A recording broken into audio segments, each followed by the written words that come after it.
Bienvenue à toutes et tous pour cet atelier sur le thème grève et syndicalisme en Suisse 100 ans après la grève générale.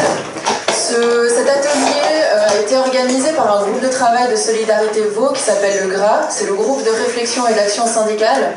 On est un groupe qui nous réunissons une fois par mois pour discuter des thèmes du monde du travail, du syndicalisme et voir comment en fait pouvoir être le plus utile au mouvement syndical, aux luttes qui se passent. Voilà, on essaye vraiment d'établir un dialogue, d'aller en renfort des luttes, des grèves qui se passent et de créer un lien avec les gens qui luttent. Le thème d'aujourd'hui, pour le thème d'aujourd'hui, on a le plaisir d'accueillir donc les trois personnes à ma gauche que je vais présenter dans l'ordre de prise de parole. Donc d'abord Pierre Eschenberger, qui est historien à l'université de Zurich. Il va nous présenter la grève de 1918 avec une perspective historique, plus particulièrement du point de vue du comité de Holton et puis du patronat, voilà, c'est bien juste. Super. On va ensuite passer à Alessandro Pellizzari, qui est secrétaire régional UNIA à Genève. Et son intervention, malheureusement, on n'a pas pu lui fournir le support dont il aurait eu besoin. Mais je pense qu'il va quand même réussir très habilement à nous présenter de 1918 à aujourd'hui, quels enjeux dans le syndicalisme, notamment autour de la question du partenariat social. Et ensuite, nous aurons donc Isabelle Smekens, syndicaliste UNIA, qui va nous présenter une grève qui s'est passée très actuellement, une grève de 7 jours dans l'industrie. Donc voilà, on a une perspective historique et les questions les questionnements que l'histoire nous pose, comment nous font réfléchir et comment ils nous font agir actuellement. Est-ce que ça va pour tout le monde? Si on parle avec le micro, c'est...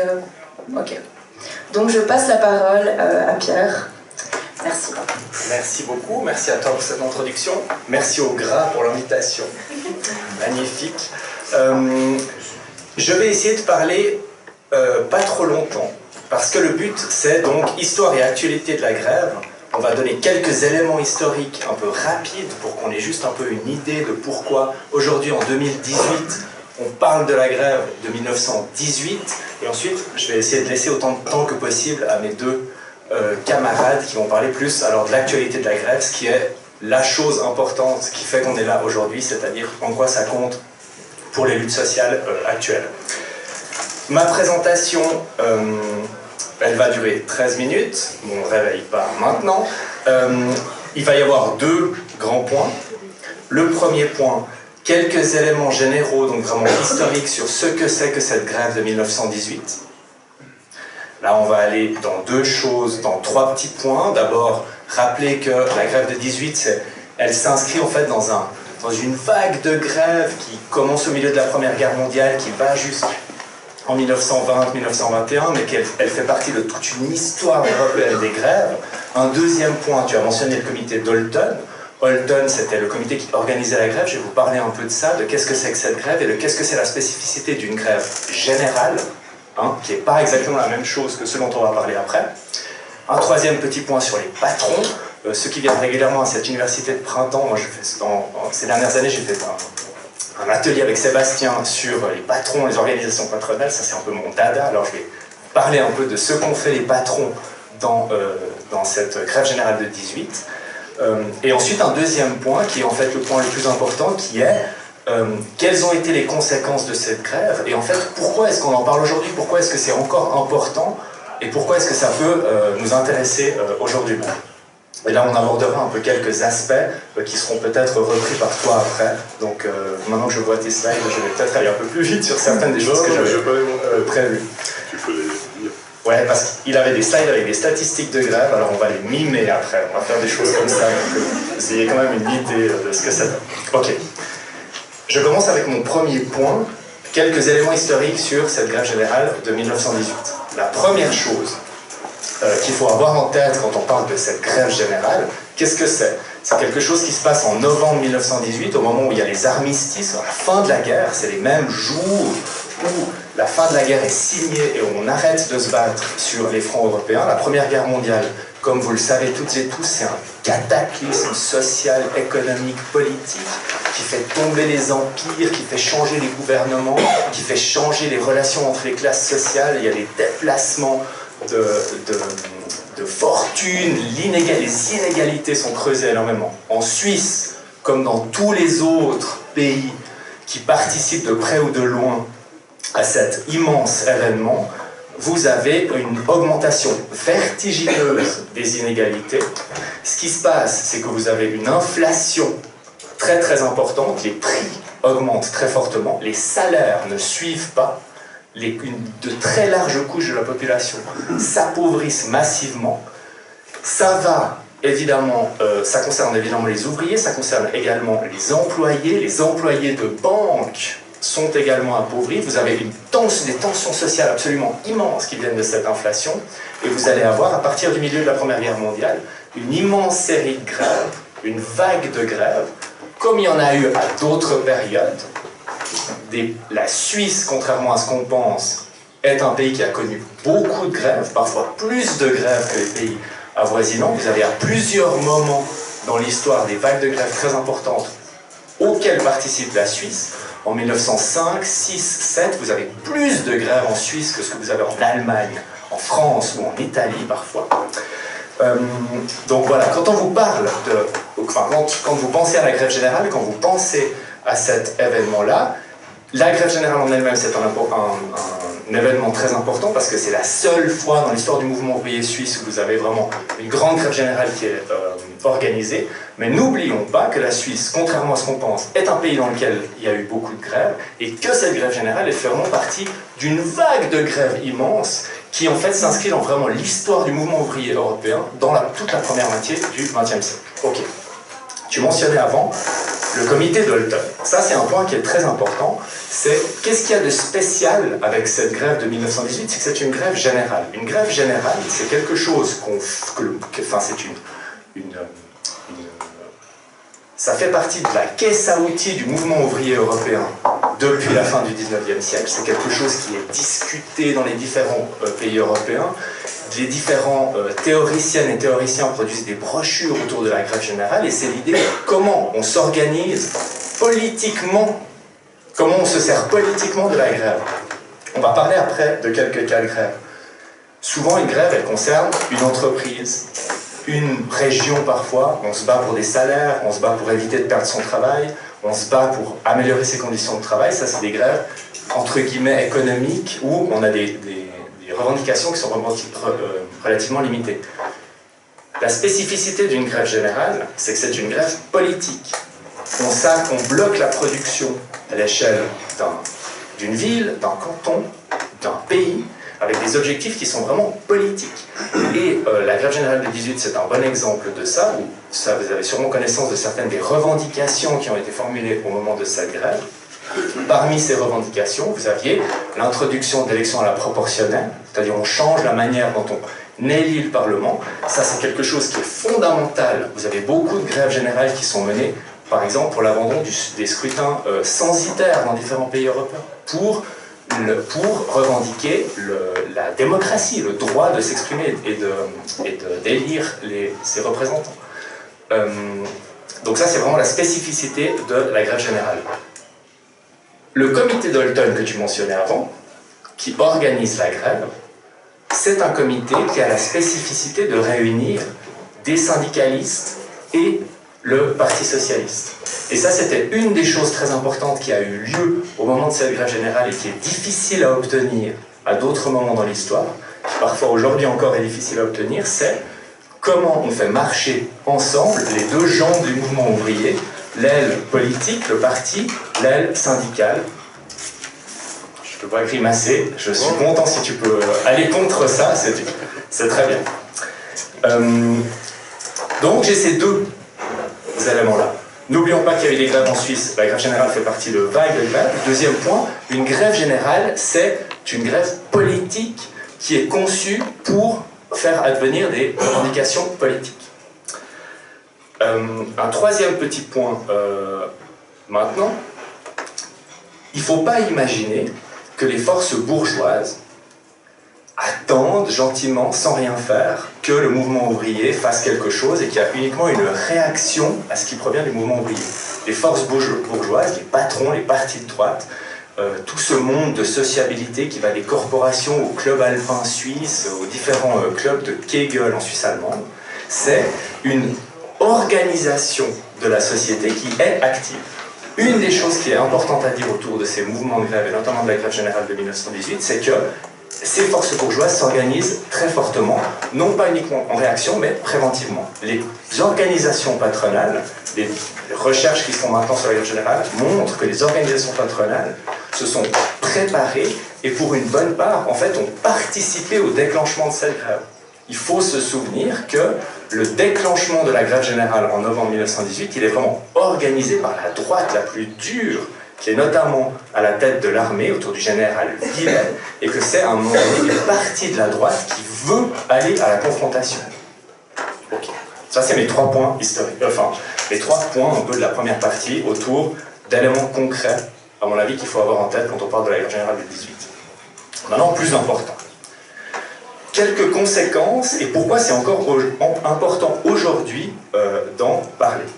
Le premier truc, c'est qu'il ne faut pas oublier que directement après la grève générale de 1918, vous avez 2 acquis énormes qui sont engrangés, des hausses massives de salaires, massives, et une baisse massive du temps de travail. Quand on vous dit « Oh mon Dieu, le comité Dalton a capitulé, quelle défaite, quelle horreur », il faut se souvenir qu'il y a eu des acquis immenses obtenus à travers, non pas uniquement la grève générale, ces 3 pauvres jours, mais cette vague de grève dont je vous parle. Cette idée qu'on fait une revendication politique, c'est-à-dire qu'on utilise dans sa caisse à outils l'outil grève générale pour dire quelque chose. Il ne faut pas être trop myope sur ce qui se passe pendant ces 3 jours, il faut voir le portrait un peu plus général, et il y a ces 2 acquis absolument énormes. Quand à une autre chose qu'il faut rappeler quand on parle de la grève générale, c'est qu'une des revendications, c'était le droit de vote et d'éligibilité des femmes. Dire ça en 1918, c'est pas rien dans la Suisse de 1918. Et ça, quand on dit « Mon Dieu, la grève générale de 18 est un échec », non. Par exemple, faire porter cette revendication par la grève générale, c'est quelque chose de très important. Après, le fait que le droit de vote et d'éligibilité des femmes n'ait pas été accordé à la fin de cette fameuse semaine de novembre, évidemment, mais ça n'enlève pas le mérite politique de cette revendication. La deuxième chose qu'on peut dire par rapport aux enjeux et de pourquoi on en parle encore aujourd'hui, on va parler après de la disparition relative des grèves dans la Suisse de l'après-guerre. La Suisse de l'après-deuxième guerre mondiale, c'est un pays de la paix du travail. Alors il y a très peu de grèves. Comme je vous disais, jusqu'à l'entre-deux-guerres, la Suisse connaît autant, si ce n'est pas plus de grèves que les pays voisins. Ensuite, c'est plus le cas. D'un point de vue comparatif, la Suisse connaît très peu de grèves. C'est un fait. Il faudrait quand même aussi rappeler, quand on montre ce genre de statistiques, qu'il y a un moment donné où en fait, acteurs syndicaux et patronaux et l'État avaient tellement décidé que la Suisse était le pays de la paix du travail qu'on refusait de voir les grèves qui avaient lieu. On ne les comptait pas. La recherche récente a montré que dans les années 60-70, il y avait des grèves qu'on refusait de comptabilité tellement on avait décidé que la Suisse était le pays de la paix du travail. Que les acteurs avaient décidé que la Suisse était le pays de la paix du travail et donc que toute une partie des syndicats torpillaient les grèves qui avaient lieu, empêchaient ces grèves de se développer parce qu'on avait décidé qu'on était dans un système de paix du travail. Ça, c'est un moment. Aujourd'hui, depuis les années 2000, vous avez une recrudescence des grèves. La grève, comme moyen de lutte collectif légitime, revient dans la caisse à outils des syndicats et statistiquement on voit une résurgence de la grève comme moyen de lutte. Et là c'est important de se souvenir qu'en réalité, on n'est pas dans une découverte du mouvement ouvrier suisse de la grève, c'est une redécouverte, on y a renoncé pour un certain nombre de raisons pendant une certaine période historique qui maintenant, alors ça m'intéresserait d'avoir votre avis là-dessus, mais arrive à sa fin selon pas mal de monde, et il y a notamment maintenant un très bon livre que je vous conseille, si vous ne le connaissez pas, qui vient d'être édité par la présidente d'UNIA, Vania Aleva, et Andreas Rieger, qui était aussi un ancien coprésident d'UNIA, sur la recrudescence des grèves et qui décrivent des cas de grève récents qui est vraiment intéressant. Voilà, voilà. Un dernier mot, parce que ça c'est dans la discussion actuelle autour de la grève générale de 18, il y a quelque chose qui me dérange un peu, qui est, on dit la grève générale de 18 a été un échec. Ok, ça c'est une chose que le mouvement syndical suisse a beaucoup dit jusqu'à récemment dans les syndicats majoritaires dans les années 60-70. Tout le monde est d'accord pour dire la grève c'est un échec. Pourquoi on dit que c'est un échec? Parce qu'on n'a pas obtenu les revendications, enfin une partie des revendications immédiates de novembre, et parce qu'on a décidé qu'on vivait dans le monde qui est l'opposé polaire de la grève générale de 18, qui est le monde de la paix du travail. Et ça, c'est l'interprétation, en gros, qui domine. Ceux qui disent ça se basent en partie sur donc, le fait que les revendications principales ne sont pas acceptées, mais aussi parce que, en réalité, après la grève générale de 18, vous avez un renforcement massif de la droite musclée. Et c'est vrai qu'après, dans l'entre-deux-guerres, c'est cette droite musclée, en fait, qui prend les commandes. Donc ça a servi comme argument pour dire, pour développer sur la Suisse la politique, l'argument de l'effet pervers. C'est l'idée, surtout ne combattez pas, ne vous lancez pas dans des combats jusqu'au boutiste, parce qu'en réalité, tout ce qu'on fait quand on se lance dans ce genre de combat, c'est qu'on va provoquer une réaction de l'opposé encore plus musclée, qui va au final desservir nos intérêts. Et c'est ce qu'a dit c'est ce qu'ont dit les syndicats majoritaires pendant longtemps, en disant comment obtient-on des avancées pour les travailleuses et les travailleurs de ce pays? On les obtient par la négociation et par les conventions collectives de travail.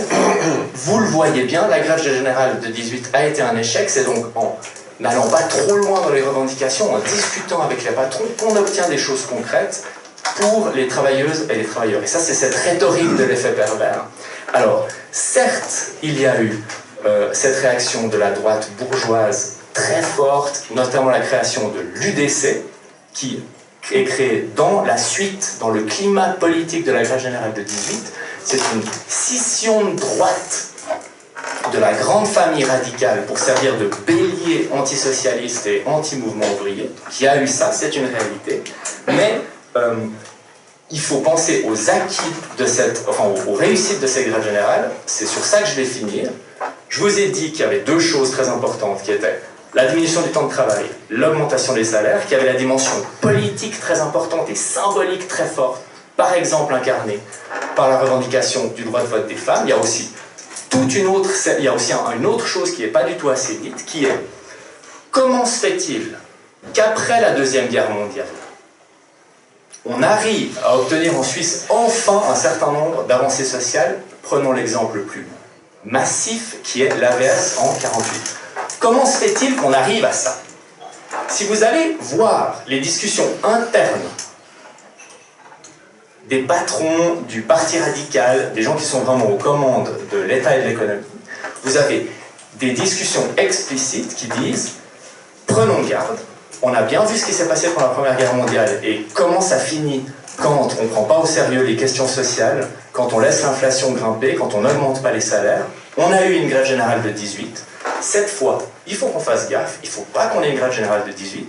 Et la raison pour laquelle les patrons et la droite sont d'accord d'avancer sur, par exemple, la création de l'AVS pendant la Deuxième Guerre mondiale, c'est parce que vous avez eu une démonstration de force du mouvement ouvrier à la fin de la Première Guerre mondiale, qui a des effets 25 ans après dans la droite et qui permet des avancées sociales. Donc effectivement, l'AVS n'a pas été adoptée en 1920 à la suite de la grève générale de 18, mais le souvenir de cette lutte politique et syndicale très forte a massivement contribué au fait que l'AVS a pu enfin être adoptée après la Deuxième Guerre mondiale. Voilà ce que j'avais à dire. Je laisse maintenant la parole à mes camarades et je vous remercie beaucoup pour votre attention.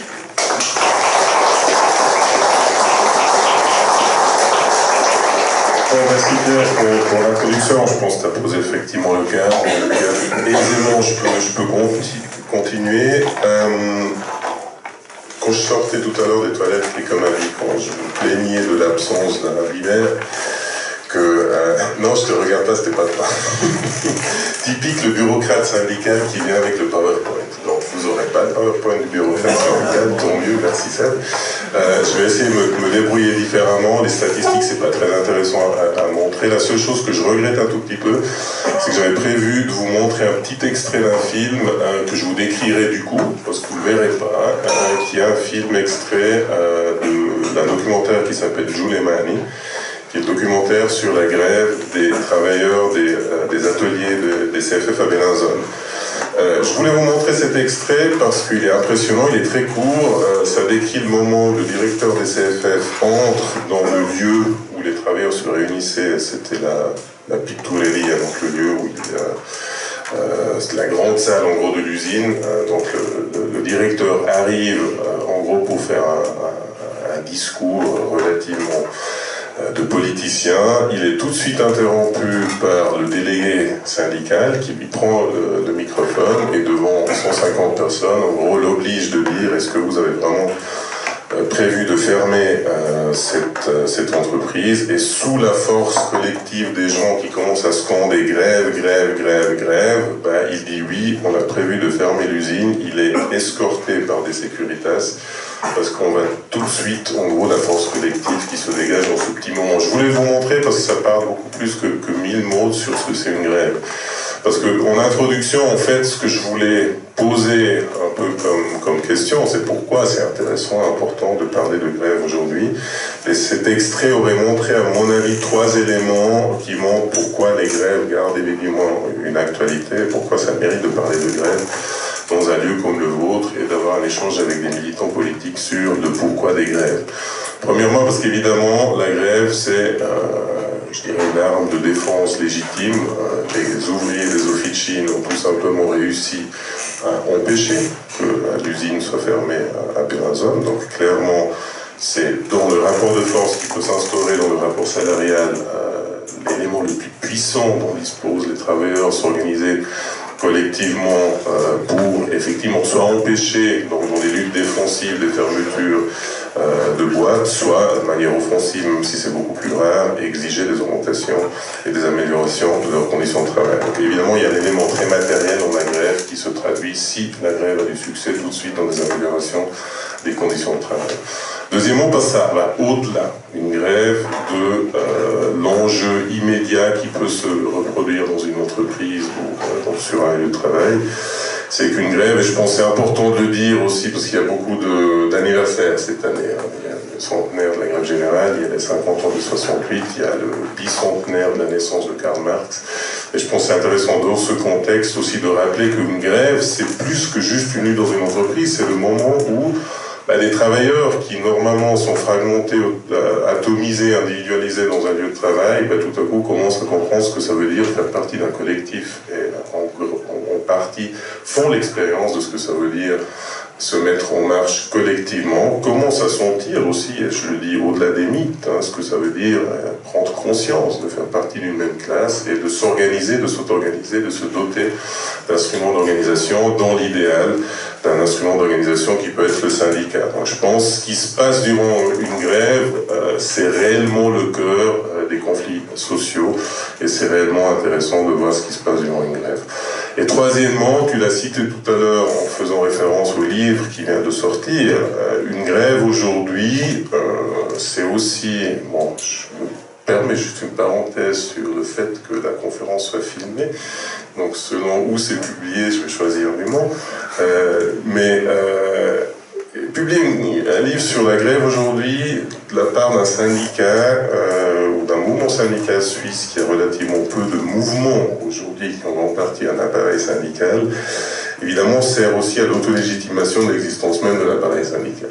C'est clair qu'aujourd'hui, et ça a été dit tout à l'heure, le syndicalisme suisse est beaucoup plus imprégné par la paix du travail que par une histoire de lutte. C'est pas pour autant que les syndicats n'ont pas besoin d'une histoire de lutte. C'est très difficile de négocier des conventions collectives si on ne peut pas en même temps référer à des articles de presse où on voit une marée de drapeaux rouges. Donc il faut qu'il y ait des drapeaux rouges, il faut que les gens se mettent en marche pour pouvoir, après, réalistement menacer que le syndicat est vraiment capable de jouer le rapport de force, même s'il ne l'est peut-être pas. Donc il y a une grande mythologie autour des grèves aujourd'hui, qui prend aussi la forme d'un livre, effectivement, et qui peut-être, et c'était un peu le lien que je voulais faire avec les statistiques, je ne vais pas vous faire, dans le livre on trouve notamment des statistiques sur ce que tu dis, le renouveau des grèves, et c'est clair, on voit, statistiquement parlant, un renouveau des grèves, à partir des années 90, et ça fait peu partie de la mythologie, je pense, des luttes collectives dans ce pays, de mettre l'accent là-dessus. Après, tout dépend de comment on prend la loupe quand on regarde les statistiques. Alors, si on approche la loupe, on voit une augmentation des grèves à partir des années 90. Si on éloigne un peu la loupe et on compare les statistiques suisses avec les statistiques des autres pays, ben, on voit que ça ne bouge pas, en réalité. Parce que ce n'est pas les quelques grèves qu'on a pu mener ces dernières années qui en réalité transforment le syndicalisme suisse ou le remettent en gros dans les origines dont tu parlais tout à l'heure de 1918. Je pense qu'aujourd'hui, le syndicalisme suisse est essentiellement imprégné par la paix du travail et pas pour une histoire de lutte. Il y a des raisons pour ça et c'est un peu là-dessus que je voulais axer un peu mon intervention d'aujourd'hui, tout en montrant qu'évidemment il y a des réalités syndicales qui essayent de faire autre chose et des réalités syndicales qui essayent effectivement de mettre au centre l'action syndicale, l'autodéfense des travailleurs, et ça passe non pas par le partenariat social, mais par leur donner la capacité de s'auto-organiser, notamment par des luttes. Donc ça, c'était la partie visuelle que tu n'as pas besoin de mimer. En gros, vous aurez compris l'augmentation des grèves, effectivement, à partir des années 90, mais ça reste quand même, en comparaison internationale, relativement anecdotique. Et on en sait quelque chose parce qu'UNIA, maintenant, depuis 3 ans, fait les statistiques des grèves toutes les années. Et on sait notamment que je pense le 80% des grèves qui se sont faites ces dernières années se sont faites entre Genève et Meaux, et le reste au Tessin. Donc on voit en tout cas que géographiquement on ne peut absolument pas parler d'un renouveau de lutte. Donc voilà. Ceci dit, si on est dans un contexte aujourd'hui, en réalité beaucoup plus marqué par la paix sociale, je pense qu'il y a 3 éléments qu'il faut mettre en avant. C'est que la paix sociale ou le partenariat social, évidemment, n'est pas seulement une culture. C'est en gros ce qu'on nous dit. La culture ne fait pas partie des la culture de la grève ne fait pas partie de la GND suisse. Ça a été importé historiquement. C'était d'ailleurs aussi en 1918 une des histoires qu'on racontait qui avait été importée par les Allemands. Et dans les années 70, les grèves dont tu parlais, dont on parle pas volontiers aujourd'hui, notamment les grèves de l'industrie des machines, à Genève, c'était des grèves effectivement qui étaient faites en grande partie par les immigrés espagnols, communistes et italiens, et dont la FTMH, le syndicat de la branche à l'époque, se distanciait absolument et faisait comme si ces grèves n'existaient pas. Ça allait même plus loin. Les meneurs de grève étaient dénoncés par la FTMH aux directions de leurs entreprises. Donc effectivement, c'est pas une question culturelle. C'est en gros le rapport de force relativement défavorable pour les syndicats en Suisse depuis la Deuxième Guerre mondiale s'est cristallisé, c'est un peu le premier point, aussi dans un cadre légal, et je pense que c'est important de le connaître, un cadre légal suisse qui rend les grèves très difficiles. Dans le travail quotidien syndical qu'on fait, on est effectivement confronté à un cadre légal qui nous empêche, au-delà de, je dirais, culture du partenariat social, de organiser les travailleurs à large échelle. C'est un cadre légal qui prévoit depuis l'année 2000, certes, le droit de grève dans la Constitution, mais c'est un droit de grève d'exception. En réalité, ce que prévoit la Constitution, c'est de ne pas faire grève. Parce que ce que prévoit la Constitution, c'est qu'il faut d'abord tout essayer, la médiation, la conciliation, les négociations, avant qu'on puisse faire recours à la grève comme toute dernière instance pour résoudre un conflit social. Et même si on peut, selon la Constitution, faire recours à la grève, ce droit de grève, il est extrêmement limité, parce qu'il doit, en gros, respecter toute une série d'entraves, une série de limites, notamment la proportionnalité, le fait que ça doit être en lien avec un problème qui peut être résolu par un syndicat, donc pas forcément une grève politique ou une grève de solidarité, donc ça doit être une grève en lien avec un conflit de travail dans une entreprise. La grève doit être soutenue par un syndicat, donc toute grève qui serait auto-organisée par des travailleurs en Suisse est considérée une grève illégale. une grève, évidemment, ne doit pas entrer en contradiction avec une convention collective qui prévoirait la paix absolue du travail, ou la paix du travail. Je dis tout ça parce que pour les travailleurs, aujourd'hui, quand on organise les travailleurs, qui ne savent pas forcément tout ça, aujourd'hui on pense que la grève est interdite en Suisse. Ça reste un des mythes en Suisse, la grève est interdite. Elle n'est pas interdite, elle est extrêmement conditionnée. Du moment où on ne respecte pas tous ces éléments, ben, la grève peut être considérée par un tribunal comme une grève illégale, et du coup les travailleurs peuvent être licenciés avec effet immédiat. Ils n'auront absolument aucune chance d'être ni réintégrés ni indemnisés. Donc pour ceux qui ont déjà eu l'expérience d'organiser des grèves, ça pèse extrêmement lourd. Ça pèse effectivement et évidemment extrêmement lourd. La peur d'être licencié parce que la grève pourrait être considérée illégale, elle est une entrave énorme aujourd'hui dans l'organisation des luttes collectives. Donc je pense que c'est un peu important de voir que cette culture de la paix du travail a été cristallisée par une législation qui rend extrêmement difficile, extrêmement lourd l'organisation aujourd'hui des grèves. C'est le premier élément. Après, le deuxième élément culturel, évidemment, ou culturel, institutionnel, je dirais, il n'est pas moins important. Les syndicats, tu le disais tout à l'heure, aujourd'hui, on fête les 100 ans de la grève générale. Il y a quelques années, les syndicats ont fêté les 75 ans de la paix du travail, qui était, en gros, alors il y a eu le livre sur les grèves.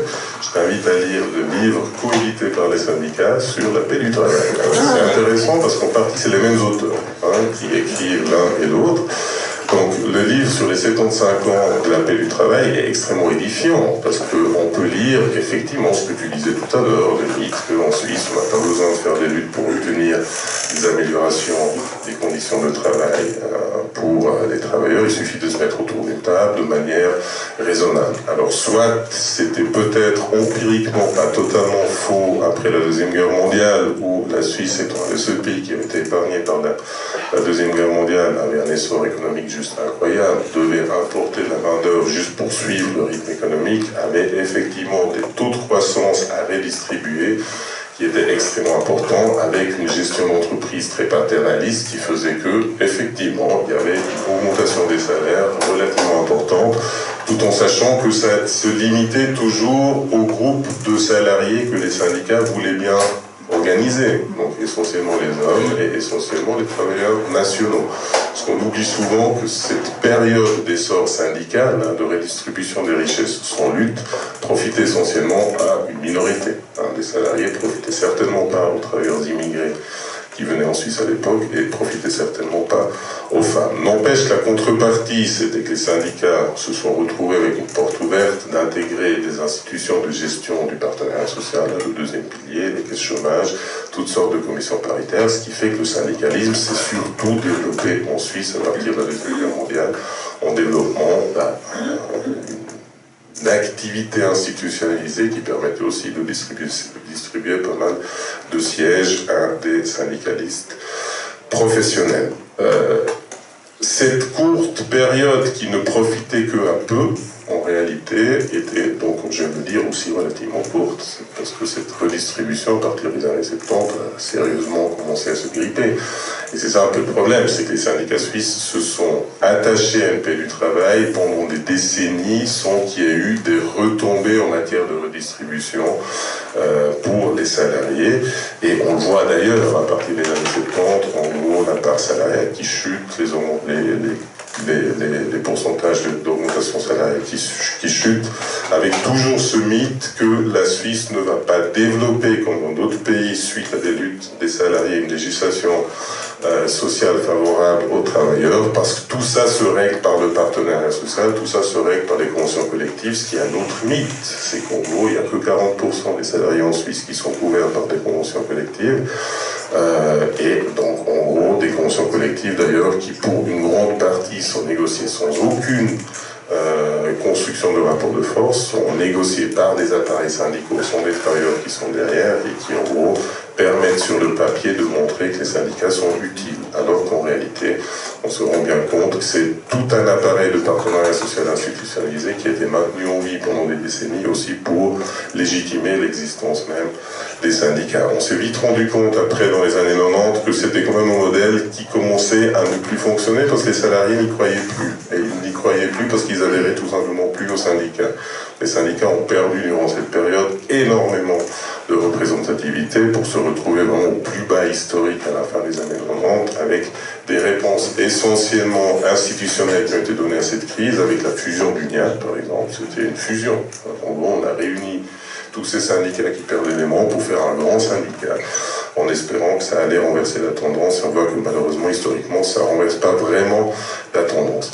Et j'arrive un peu au troisième point qui aujourd'hui rend, je dirais, une ligne combative syndicale relativement difficile sur le terrain, c'est qu'avec une institutionnalisation d'un rapport de force faible au niveau légal et au niveau institutionnel, ce qui s'est perdu tout simplement, c'est l'expérience collective de ce que c'est une lutte collective, de ce que c'est une grève. Je ne sais pas combien de personnes dans cette salle ont fait l'expérience d'une grève, mais dans mon expérience, toutes les grèves auxquelles j'ai pu contribuer, c'était la première grève, toujours, pour les salariés qui se sont mis en grève. Et qu'est-ce que ça veut dire? C'est-à-dire qu'il n'existe plus aujourd'hui dans l'imaginaire collectif le savoir et l'expérience de ce que c'est une lutte collective. Ça n'existe tout simplement plus. Donc ce qui est aujourd'hui le sentiment et l'expérience qui priment, c'est la peur. C'est la peur de s'engager, c'est la peur de se mettre en avant, parce que l'expérience salariale est une expérience essentiellement individualisée. Donc forcément, se mettre en avant, c'est se mettre en risque face à son propre employeur. Et en gros, le 90% des mouvements qu'on essaie d'organiser n'arrivent pas à se cristalliser par un mouvement collectif parce que les gens ont peur. Et on peut tout simplement pas leur en vouloir d'avoir peur. C'est qu'ils connaissent personne dans leur entourage qui ont fait l'expérience d'une grève parce que depuis des décennies, il n'y a plus de grève. Et je pense que ça, c'est l'élément qui pèse le plus. Si aujourd'hui, cette expérience a totalement été perdue, elle a été perdue dans... Je le répète, dans l'imaginaire des gens, il a été perdu dans les syndicats. Les syndicats ne savent pas comment on fait des grèves. C'est pas pour rien qu'on publie des livres. Ce livre sur la grève dont tu parles, non, mais si vous le lisez, il y a un élément un peu surréaliste, parce qu'il y a un chapitre qui explique comment on fait une grève. Et en gros, c'est un peu un manuel pour des secrétaires syndicaux qui ne savent pas comment on le fait, parce qu'on n'a jamais fait, parce que les salariés et les militants n'ont plus l'expérience de ce que c'est une grève. Donc on part vraiment de zéro. Et on est en train de reconstruire, je pense, dans certaines réalités syndicales, en tout cas un socle, je dirais, d'expérience commune qui devrait nous permettre d'articuler, je dirais, un syndicalisme représentatif et enraciné dans les entreprises, après avec les autres luttes syndicales qu'on a menées ces dernières années, PD21, RIE3, ainsi de suite. Je pense que ce sera l'objet d'autres ateliers ici. Mais j'insiste beaucoup là-dessus, parce que voilà, j'ai eu l'expérience et la possibilité dans mon métier de syndicaliste professionnel, effectivement, d'être témoin de pas mal de luttes syndicales qui ont pris la forme de grève. L'expérience était toujours la même. Très grande difficulté de dépasser la peur au début. Et après, pour tout le monde qui a participé, quelque chose qui a profondément changé dans leur vie. Voilà, c'est des expériences qui ne sont pas oubliées, c'est des expériences de lutte collective que les gens n'oublient pas. Et je voulais rapidement vous faire un résumé, mais je pense que je vais laisser tomber pour passer la parole à Isabelle, parce que tu feras un peu le même exercice. Je voulais vous faire un petit compte rendu, mais je le ferai en 2 phrases, sur la grève qui pour moi a été la plus marquante en 12 ans de syndicalisme professionnel. C'était le mouvement qu'on a fait il y a quelques mois chez ABB. Parce que c'était une entreprise, pas comme les autres, c'est le plus grand groupe industriel de Suisse, donc c'est le cœur, je dirais, de la bête, du capitalisme suisse, qui est au cœur aussi de tout l'artifice de la paix du travail. Surtout, la CCT, la Convention collective d'industrie des machines, existe parce que ABB veut qu'elle existe, c'est devenu le plus grand groupe de Suisse. Et cette CCT existe parce qu'il y a la paix du travail dedans. Il n'y a rien d'autre. Dans cette CCT, il y a la paix du travail dedans. Donc c'est une convention collective qui existe pour empêcher les luttes, et c'est ABB qui le veut. Et on a fait grève chez ABB, malgré tout ça. Voilà, je pense qu'on peut tirer des leçons d'une telle expérience. On ne peut pas forcément après les généraliser. Mais il y a deux éléments qui me paraissent importants et je vais arrêter là-dessus, comme ça on verra si c'est un peu les mêmes expériences que tu as fait. Il y a clairement un élément volontariste de la part du syndicat. La spontanéité des luttes, c'est une chose, la capacité d'une structure syndicale après de les organiser, c'en est une autre. Et c'est clair, c'est en gros voilà, une orientation qu'on a choisie chez UNIA Genève de, en gros, être prêt à pouvoir capter et organiser des grèves. Et ABB, c'est pas tombé du ciel, on a préparé le terrain pendant des mois et des mois. Et je pense que c'est un élément important aussi pour la suite des discussions. Et l'autre élément, c'est un peu ce que je disais tout à l'heure, ABB, c'est une entreprise à Genève avec 220 personnes, avec 80%, il faut s'imaginer, 80% de travailleurs frontaliers, dont la moitié c'est des travailleurs temporaires. Donc une fragmentation énorme des situations de vie et de travail dans cette entreprise. Et les 8 jours de grève qu'on a menés, c'est pour ça que je dis, c'est pas du romanticisme. Moi, j'ai jamais vécu un truc aussi fort que ça, où effectivement lutter ensemble et bloquer une entreprise, ce que j'avais jamais fait avant. On a physiquement bloqué l'entreprise, donc les machines, pendant 8 jours. C'est là où, en gros, voilà, je vais lâcher le mot, une classe qui prend conscience et qui se met en marche, dégage une force juste que je n'avais jamais vue auparavant. Et c'est en gros ça, pour moi, les expériences de lutte qui sont importantes à partager pour qu'on ne les oublie pas.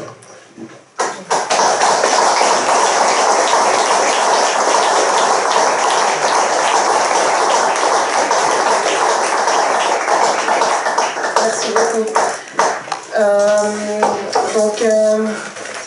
Moi, je vais aborder un cas concret de grève et de blocage d'usine aussi, que j'ai personnellement vécu en 2014 auprès des travailleurs et travailleuses de l'usine Bacab à Sainte-Croix. J'ai décidé en fait de prendre cet exemple avec un autre exemple où finalement les salariés ne sont pas partis en grève. Enfin, je me suis dit que ça aurait pu être aussi intéressant d'aborder cette question de savoir pourquoi est-ce qu'à un moment donné voilà, la grève ne démarre pas. Mais finalement, ce cas, je tire un peu sur le fil, ce cas concret me paraissait pouvoir mettre en lumière, on va dire, un certain nombre de choses que Pierre et Alessandro ont mis en avant tout à l'heure. Donc, je vais peut-être présenter le cas comme ça, enfin juste un bref contexte de quelle était la lutte pour pouvoir planter le décor, on va dire pourquoi est-ce que les salariés sont mis en grève. Ensuite, qu'est-ce que ça veut dire se mettre en grève concrètement, surtout avec un blocage d'usine, parce que ça me paraissait important aussi peut-être que pour chacun et chacune d'entre vous se rendre compte de qu'est-ce que ça signifie réellement être en grève. Humainement, quoi. Et puis, enfin, je pensais aborder aussi les problèmes qu'on avait rencontrés à travers quatre niveaux de problèmes particuliers, au niveau de l'appareil d'UNIA, au niveau du cadre légal, on l'a vu, qui est hyper contraignant, à travers aussi le chantage patronal, et puis la police. Voilà. Donc, les travailleurs de Bacab ont contacté le syndicat UNIA. Il n'y avait personne qui était syndiqué dans l'entreprise. Le 93% du personnel était du personnel frontalier, français, avec une assez importante ancienneté dans l'usine. La plupart étaient des ouvriers non qualifiés de l'industrie lourde. Voilà. Ils nous ont contactés en fait parce que leur direction leur avait fait part d'un projet de délocalisation et à ce moment-là en fait s'ouvre dans le droit une procédure de consultation 335D du Code des obligations pour être précise. Et du coup en fait cette procédure de consultation vise à pacifier le conflit très clairement. Dans le sens où elle propose en fait aux salariés de pouvoir s'exprimer, de pouvoir donner des alternatives. En gros, ils doivent se transformer un petit peu en apprentis sorciers économistes pour proposer des pistes à leurs patrons sur comment éviter la délocalisation. Le but de cette procédure, c'est de maintenir les emplois, de faire tout ce qui est en notre possible, patron, travailleurs et État, pour maintenir les emplois. Et si ce n'est pas possible de maintenir ces emplois, pour amoindrir les conséquences, on va dire, du licenciement, en clair, offrir la possibilité de négocier un plan social. Donc voilà qu'on s'embrille dans cette procédure de consultation avec les travailleuses et les travailleurs qui finalement adhèrent tous ensemble au syndicat UNIA à ce moment-là. Pour la faire courte, vous vous en doutez bien, la procédure de consultation est un échec. Je vous ai pris, si jamais on peut le faire circuler, ça c'est le rapport des travailleuses et des travailleurs sur toutes les pistes qu'ils donnent à leur patron qui sont des preuves en fait qui plaident pour éviter la délocalisation. Donc l'entreprise était bénéficiaire, vous pourrez le découvrir. Et puis, de fil en aiguille, il y a même M. Lebas qui nous reçoit dans ses bureaux, donc le conseiller d'État en charge de l'économie dans le canton de Vaud, qui nous reçoit dans ses bureaux la partie patronale, la partie syndicale, pour essayer de maintenir ses emplois. Il y a des avantages fiscaux qui sont proposés à l'entreprise. Si l'entreprise décide de réinvestir dans l'appareil de production sur place, l'État est prêt à offrir une défiscalisation à l'entreprise. Malgré tout, la décision elle est prise. Le groupe va délocaliser en Allemagne. Donc fermeture du site de production. Voilà. À ce moment-là, le patron propose un plan social qui aurait donné 2 mois de salaire à l'ensemble des travailleurs et des travailleuses. Et puis là, le syndicat et les travailleurs et les travailleuses décident de refuser ce plan social que l'on estime complètement insignifiant par rapport aux possibilités de l'entreprise et par rapport aux dégâts que va faire la délocalisation sur les vies qui sont en jeu. Donc, on s'organise, on va dire, pour tenter de négocier toujours à travers ce dialogue entre des délégués syndicaux, des permanentes, comme moi à l'époque, syndicales, pour aller négocier avec le patron un meilleur plan social. Et puis, il y a très vite une situation de blocage où l'entreprise ne veut pas augmenter l'enveloppe du plan social. Et là, c'est un peu la goutte d'eau qui fait déborder le vase. On est réunis en assemblée générale à 13h un mardi, et en gros, la grève est votée. La grève est votée à l'unanimité pour obtenir en fait un meilleur plan social. Donc nous, on avait établi des revendications, la situation est bloquée. Quelle est la manière, on va dire, de débloquer la situation si le patron ne veut pas faire un pas vers nous? La seule méthode qui nous reste, on va dire, c'est la grève. Je rejoins ce que Alessandro a dit avant, dans le sens où je pense aussi que là, les syndicalistes qui sont sur place ont un très grand rôle à jouer, parce que la grève, on l'avait déjà abordée en amont lors de la première assemblée qu'on a faite avec les travailleurs et les travailleuses, quand on a fait leur connaissance, où en gros, le message qu'on leur a donné, c'est « vous n'aurez rien sans rien ». Et puis, c'est pas en allant discuter avec votre direction que vous allez gentiment obtenir quelque chose. Comme tout le cadre légal et institutionnel, pourtant, nous le fait croire, finalement.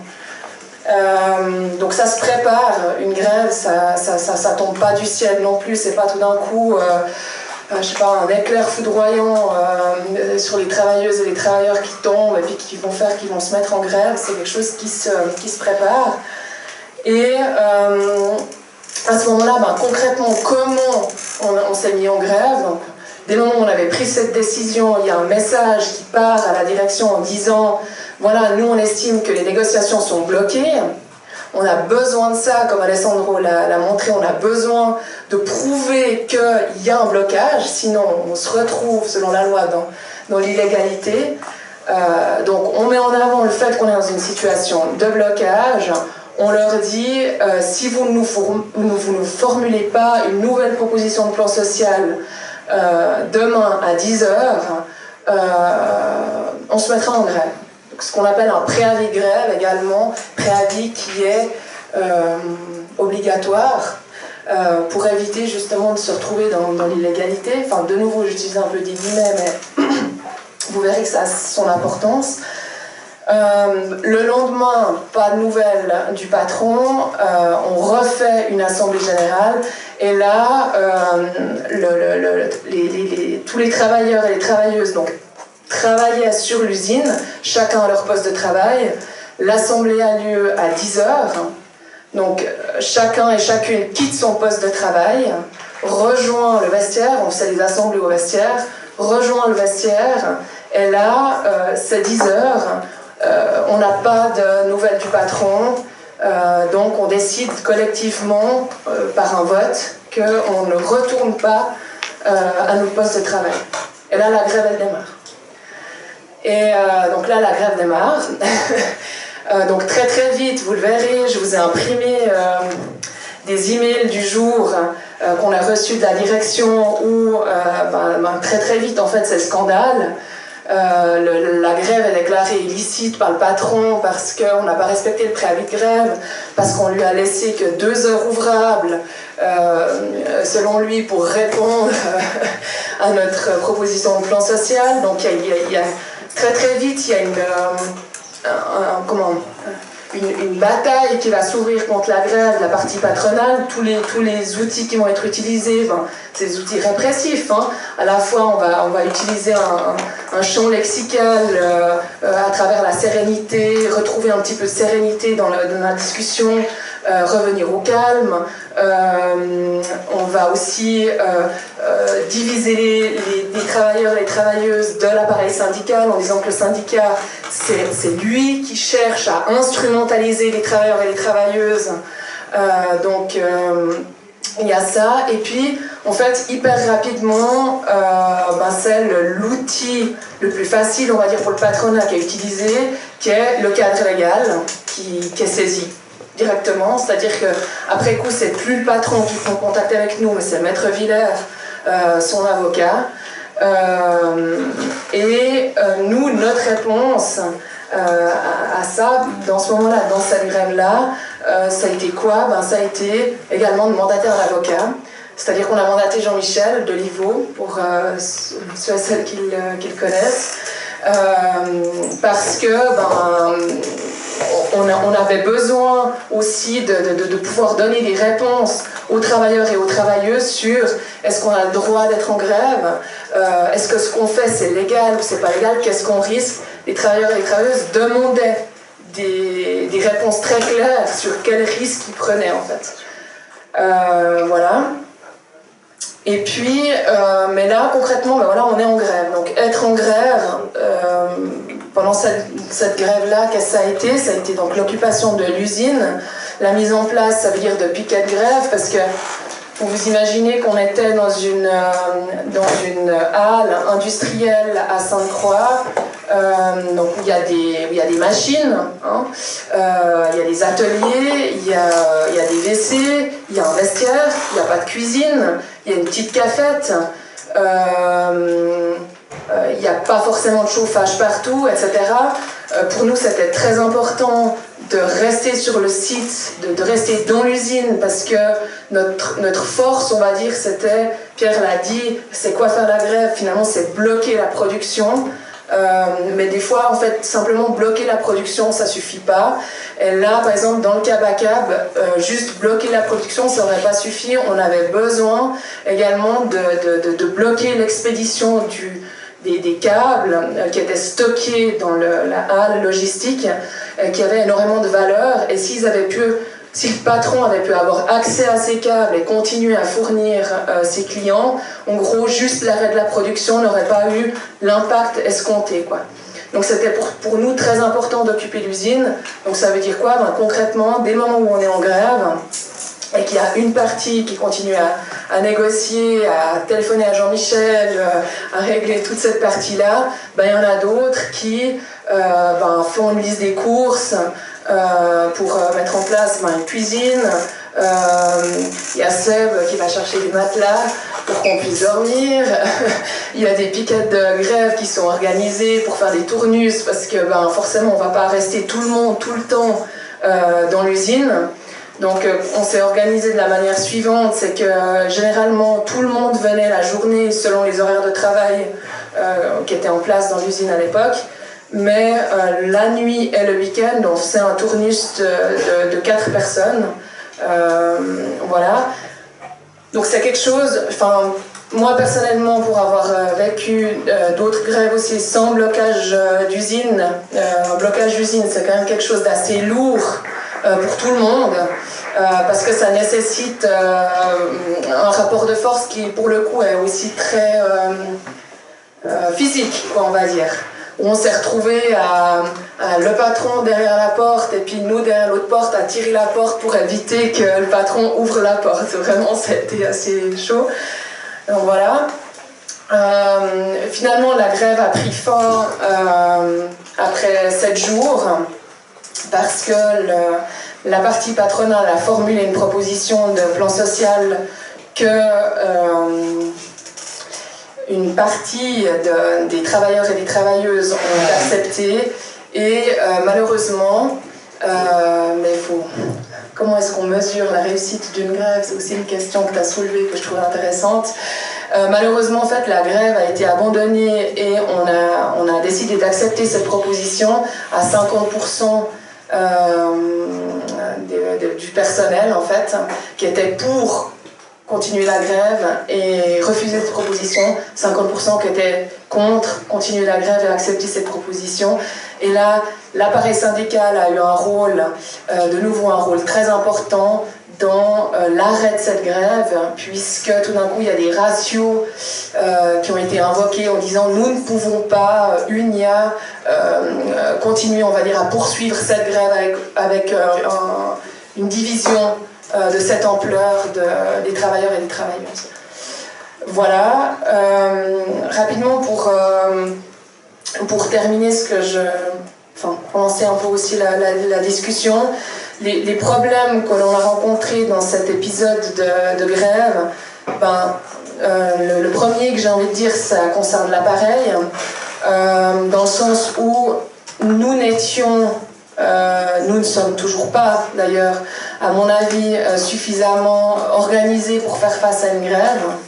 C'est-à-dire que chez Uniavo, il n'y a pas de feuille de route, même très concrètement au niveau même logistique, de qui fait quoi lors d'une grève. Une grève, ça prend quand même très très vite une ampleur importante, donc ça veut dire que moi par exemple je suis secrétaire syndicale, j'ai des permanences tant de fois par semaine chez UNIA à Lausanne au bureau. Ça veut dire que si je suis dans un piquet de grève, je ne peux pas faire la permanence. Donc concrètement, qui c'est qui va me remplacer, qui c'est qui va venir au piquet de grève, qui c'est qui va téléphoner au bus pour faire descendre les grévistes manifester devant le Grand Conseil, qui c'est qui va s'occuper de payer les indemnités de grève. Enfin, on est vraiment particulièrement désorganisé par rapport à ça, et je pense aussi que c'est très symptomatique du fait que la grève est vraiment cette espèce d'ultima ratio où on n'a pas l'habitude d'entrée de jeu de proposer de partir en grève, quoi. Voilà.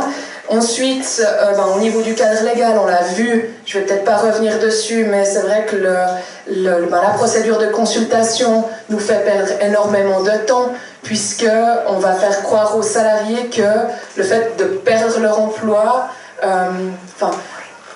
ils vont pas pouvoir y réagir tout de suite. En gros, on a l'annonce de votre usine, elle va fermer parce qu'on pense que c'est au niveau de la productivité, c'est meilleur de la déplacer en Allemagne. Et à ce moment-là, en fait, ils peuvent pas se mettre en grève tout de suite. Ils doivent respecter le cadre, la procédure de consultation. Si on suit l'état d'esprit, on va dire, du législateur aussi. Hein.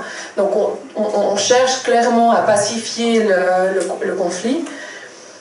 La question forcément de la peur, Alessandro en a parlé, la grève versus la négociation, où on cherche aussi à faire croire que c'est à travers la négociation qu'on arrivera finalement à obtenir quelque chose.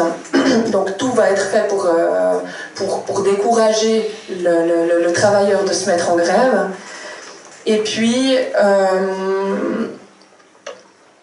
enfin, voilà, je voulais dire aussi la police, oui, parce que dans le cadre de cette grève et de ce blocage d'usine, une des stratégies patronales a été à un moment donné de chercher à jarter les syndicalistes de l'usine en déclarant qu'on était en violation de domicile, quoi, propriété privée.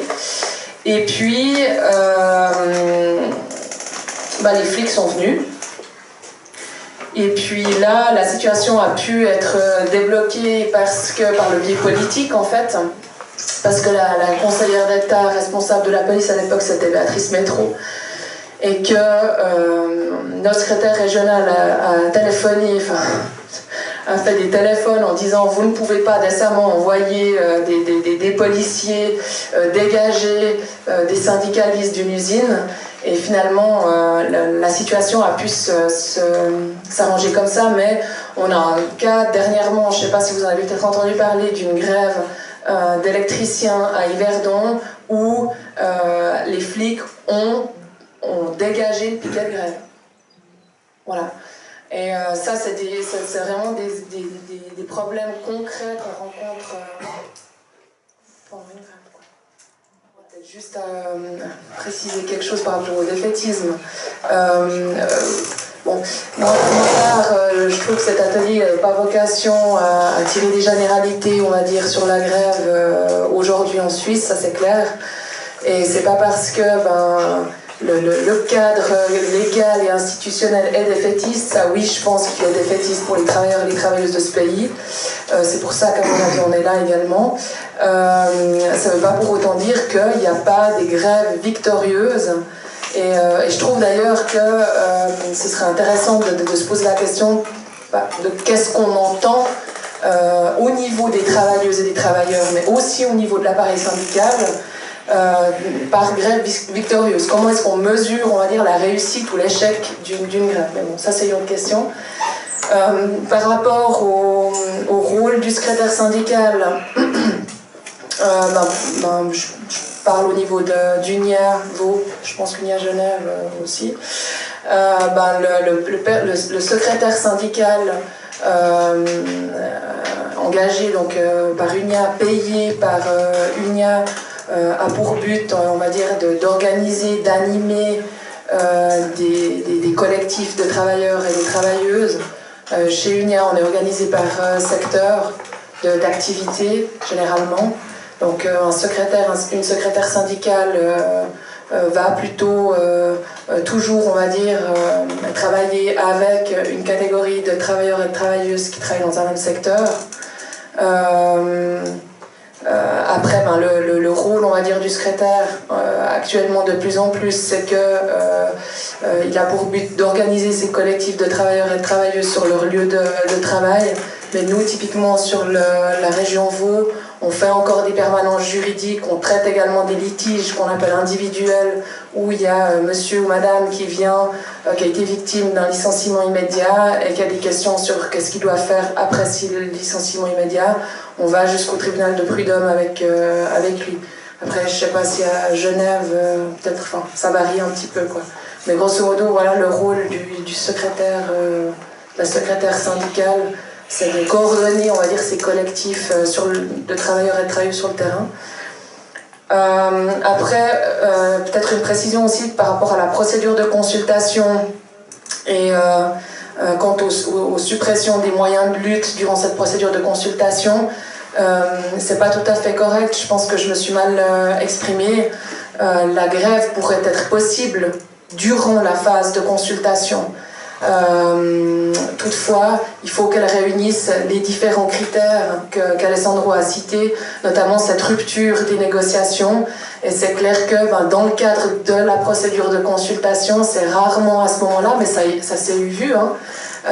On a eu le cas, nous, chez Thermo Fisher l'année passée, où les ouvriers se sont mis en grève pendant 7 jours, durant la phase de consultation, parce que le patron ne voulait pas reconnaître UNIA à la table des négociations. Donc ils ont fait la grève sur ce point-là durant la période de consultation. Donc c'est pas tout à fait la suppression des moyens de lutte durant cette période-là. Après, par rapport à UNIA Forte, et le réinvestissement du PS dans le syndicat, je ne sais pas s'il y a un réinvestissement ou s'il y a un investissement tout court. J'ai pas du tout la vision historique pour pouvoir répondre à la question.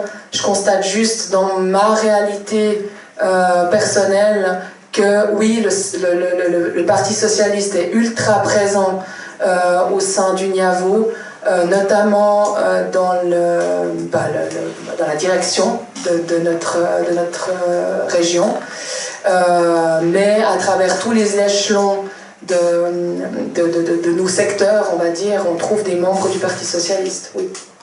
Je passe la parole du coup à mes collègues. Bon, je vais essayer de ne pas répéter les mêmes choses, donc je répondrai en partie à d'autres questions. Sur l'illégalité d'une grève générale, c'était la première question qui avait été posée. Je ne veux pas qu'il y ait malentendu sur ce que j'ai dit. Je pense que le cadre légal en Suisse, il est fait pour faire que la plupart des grèves soient illégales. Oui. Une grève générale politique, aujourd'hui, serait une grève illégale. La grève chez ABB était une grève illégale. Ce que je voulais dire, c'est pas parce qu'une grève est illégale qu'il ne faut pas la faire. Parce que, à côté de la notion de légalité, je pense qu'il y a une notion de légitimité et de force collective, tout simplement. Les grèves dans la construction, c'est des grèves illégales. C'est des grèves qui se passent durant le régime de la paix du travail. C'est pas pour autant que les maçons n'arrêtent pas les chantiers. Et vous n'allez pas licencier la totalité d'une entreprise parce qu'ils se mettent tous en grève. C'est ça la force de la grève. Vous arrêtez les machines et en gros, vous touchez à un, et c'était le cas chez ABB où ils ont menacé un travailleur d'être licencié, ce qui a fait que la grève continuait jusqu'à ce qu'ils retirent les menaces. Parce que forcément, vous ne pouvez pas licencier 220 personnes d'un coup. Le problème de tout le cadre légal et du débat sur la légalité qui était totalement intégré par les syndicats empêche en réalité le travail de faire des grèves parce que c'est tellement intégré que les gens ont peur. Hein. Et ce qu'on essaie de faire en permanence, c'est de montrer que la lutte collective peut aider à dépasser la peur et peut aider à créer un cadre de légitimité qui est autre que le cadre légal. Mais c'est clair que ça pèse évidemment sur la conscience des gens et, encore une fois, sur la prétention de faire une grève, parce que la peur, elle est tout à fait là, parce qu'elle est inscrite, en gros, dans le cadre légal.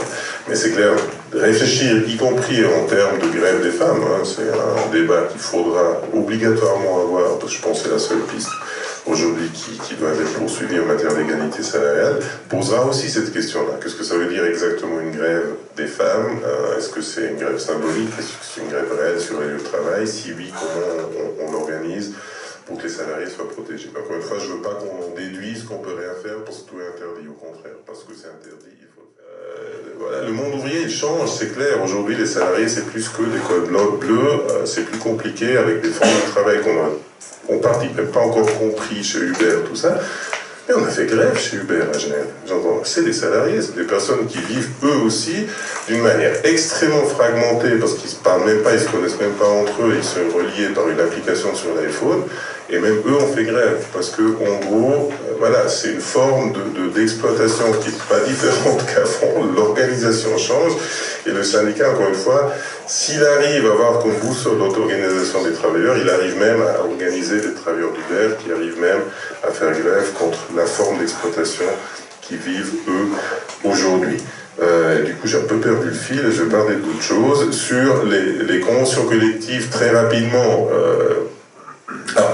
Convention collective, aujourd'hui, je ne veux pas non plus présenter la convention collective comme ayant le seul but d'empêcher aujourd'hui l'organisation des travailleurs. C'est clairement le cas, ça a été posé tout à l'heure aussi dans la convention collective de l'industrie des machines, parce que la convention collective de l'industrie des machines est la mère de la paix du travail. Ce qu'on a fêté il y a quelques années, les 75 ans de la paix du travail, c'était les 75 ans de la CCT de l'industrie des machines, qui avait été négociée dans une période historique particulière, hein, suisse était entouré de forces fascistes. Les syndicats suisses n'étaient pas totalement sereins de ce qu'ils allaient passer avec eux, et ils ont en gros posé les plaques. En gros, c'était l'armistice, on signe la paix du travail, ce qu'on peut comprendre d'un point de vue historique, ce qu'on peut relativement moins comprendre pour toutes les décennies qui ont suivi.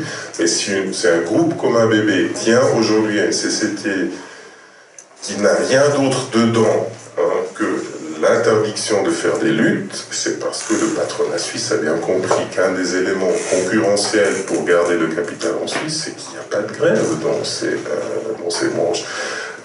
Le canton de Genève, si vous allez sur le site internet de la promotion économique, met comme argument de s'implanter à Genève la paix du travail. Voilà, donc effectivement, c'est un argument aussi pour le capital d'avoir une société relativement stable avec des syndicats qui mènent pas des grèves, et je pense que j'ai à peu près répondu à ce que je voulais reprendre. Je fais mon historien de service en 45 secondes et 2 points. Sur ce débat légalité-illégalité, j'aimerais juste rappeler que, alors en 18, la grève générale n'est pas interdite. De fait, il n'y a pas une règle qui interdit ça. Mais juste avant le déclenchement de la grève, le Conseil fédéral passe un arrêté urgent qui fait que les cheminots n'ont pas le droit de faire grève. Or, les cheminots, malgré cette interdiction, ils sont à ce moment-là soumis à la justice militaire, ils font quand même grève, et ça va mener à pléthore de condamnations après. Il y a des gens qui sont allés en prison, qui ont perdu leur travail, ils ont quand même fait grève malgré cette menace. Et les cheminots étant tellement centrales dans une grève vaste, c'est empêcher les transports, c'est évidemment un truc clé, que les travailleuses et les travailleurs de l'époque ont eu le courage de faire grève malgré l'interdiction. Ensuite, sur ce que vous disiez, politique, économique, alors absolument clair, une grève c'est évidemment un événement politique, s'il en est, par ses causes, par son effet de politisation, par tout ce que ça implique d'apprentissage qui a été très bien là décrit, donc c'est tout à fait clair. Mais en fait, ce que je voulais dire, c'est que c'est par rapport aux revendications. Une grève générale, et les grèves générales comme elles étaient pratiquées dans l'Europe du début du XXe siècle, c'est vraiment des grèves qui ont pour but des objectifs politiques.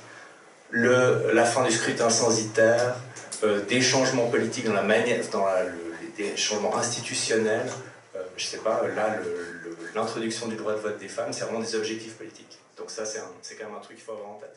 Voilà. Désolée, Bon, alors, je voulais d'abord répondre aux camarades anglais qui posaient la question de ce qu'il y a une politique d'infraction systématique du cadre légal. Agostino a répondu ce que je voulais dire. Le problème essentiel en Suisse, et ça répond en réalité aussi à ta deuxième question, c'est l'absence totale de protection contre les licenciements. C'est effectivement le fait marquant qui fait que le marché du travail suisse est sur ce point effectivement particulier par rapport aux autres, parce que ça imprègne clairement la conscience aujourd'hui des salariés sur le lieu de travail. La réalité du licenciement, c'est quelque chose que tout le monde connaît, contrairement à la réalité d'une grève. Tout le monde sait que dès que tu lèves la tête, tu es licencié. Tout le monde connaît quelqu'un qui était licencié. La peur du licenciement, c'est ce qui structure aujourd'hui en Suisse les rapports de travail. Ça, c'est évident. Et du coup, les dépassements légaux, on ne peut pas forcément les attendre de la part des salariés ni des délégués syndicaux individuellement sur les lieux de travail.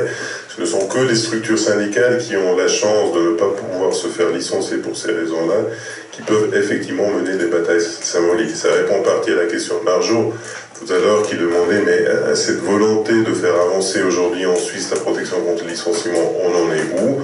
On n'en est nulle part. C'est pas une bataille que l'Union syndicale suisse a décidé de mener, très clairement, pour des raisons en partie tactiques, pour des raisons essentiellement politiques. Donc on restera dans un cadre d'absence de protection des travailleurs sur les lieux de travail, à quelques exceptions près. La fonction publique, je pense que c'est un cadre qui est en partie mieux protégé. Quelques conventions collectives qui sont issues de luttes, parce que ça existe aussi, protègent les délégués. On a un exemple à Genève, l'entreprise Givaudan, qui a une protection totale des délégués syndicaux, ce qui fait qui peuvent vraiment faire du travail syndical, mais c'est des exceptions.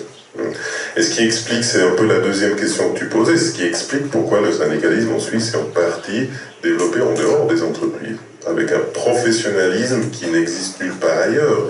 On a en Suisse des appareils syndicaux en fonction du nombre de travailleurs syndiqués, probablement le plus élevé au monde. Il n'y a nulle part autant de professionnels du syndicat qu'en Suisse, en partie pour faire du syndicalisme de substitution, parce qu'on ne peut pas être dans les entreprises avec les délégués, on est en dehors, et en partie, ça se limite à des gesticulations, malheureusement, devant les portes des entreprises. Ça, c'est effectivement, mais Mergo l'a mieux expliqué que moi, un des éléments structurants du travail syndical en Suisse.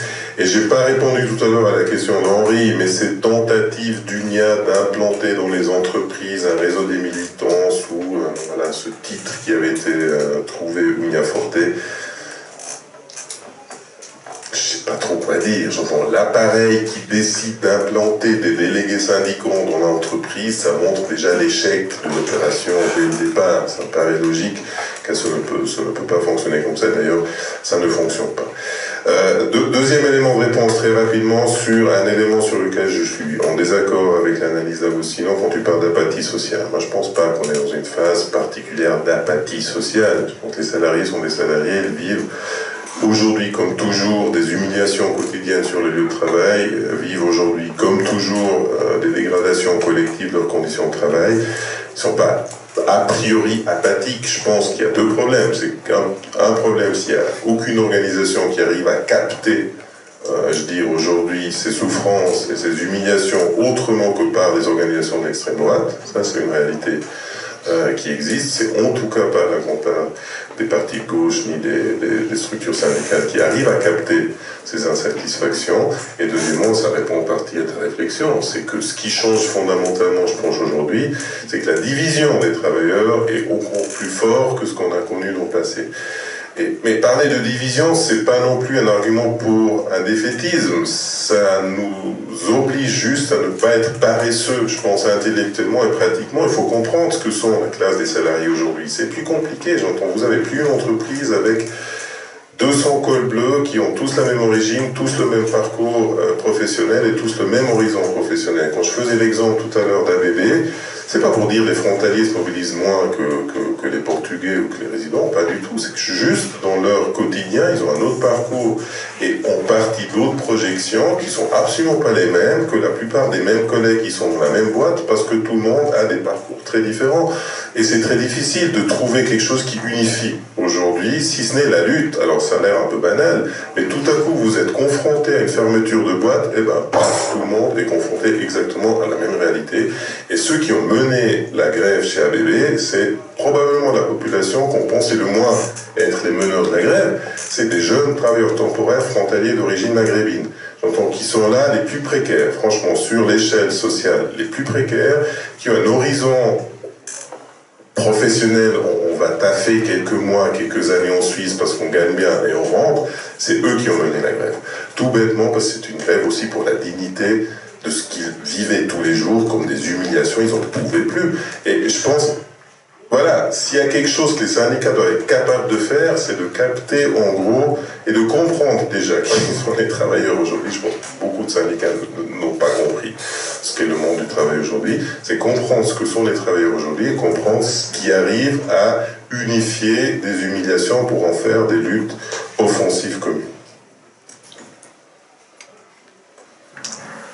Par rapport à cette question sur le lien entre fascisme et paix du travail, alors effectivement dans la signature sur le moment en 1937, ça joue un certain rôle, indéniablement évidemment le contexte, le fait que l'Italie fasciste et l'Allemagne nazie aient détruit de manière aussi brutale le mouvement ouvrier dans ces deux pays, impressionne le syndicalisme suisse. On raconte que Konrad Hilg, la personne qui signe la paix du travail dans l'industrie des machines, avait une arme à feu dans son bureau pour se suicider si malheureusement une police politique brutale devait arriver.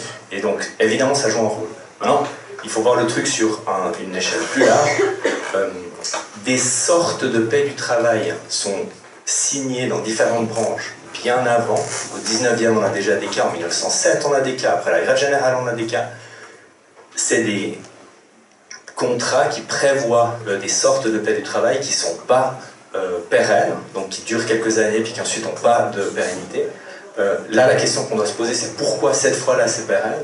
peut-être deux trucs. En 1937, c'est pas un si gros événement en fait que ce soit signé. Sur le moment même, on sait pas trop. Peut-être que ça durera, peut-être que ça durera pas. C'est un peu un essai. C'est après que ça devient très important. Pendant la guerre et surtout pendant les années 50, dans la Suisse de l'après-guerre, il y a ce climat tout à fait particulier, un peu du réduit, et c'est là que la paix du travail va être vraiment sacralisée, va devenir vraiment une réalité très ancrée, indiscutable. Maintenant, si la paix du travail avait été un effet mécanique de la menace fasciste, elle aurait duré un temps, puis après elle se serait terminée. Elle joue... Enfin, cette relation joue un rôle sur le moment précis, mais c'est pas du tout le tout de l'histoire.